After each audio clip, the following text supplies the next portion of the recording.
మేషరాశి అనగా అశ్విని 1, 2, 3, 4 పాదాలు, భరణి 1, 2, 3, 4 పాదాలు, కృత్తిక మొదటి పాదం వారు మాత్రమే. మేషరాశి వారికి ఈ సంవత్సరం ఆదాయం 11, వ్యయం 5, రాజపూజ్యం 2, అవమానం 4.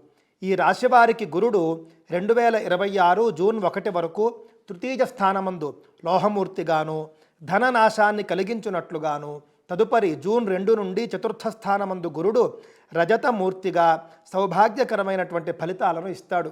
శని గత సంవత్సర ఆరంభం నుండి వ్యయస్థానమందు లోహమూర్తిగా సంచరిస్తాడు. రాహు కేతువులు 2026 డిసెంబర్ 5వ తేదీ వరకు వ్యయ షష్ఠ స్థానముల యందు తామ్రమూర్తులుగాను, ఆ తదుపరి డిసెంబర్ 6వ తేదీ నుండి ఏకాదశ పంచమ స్థానాల యందు తామ్రమూర్తులుగాను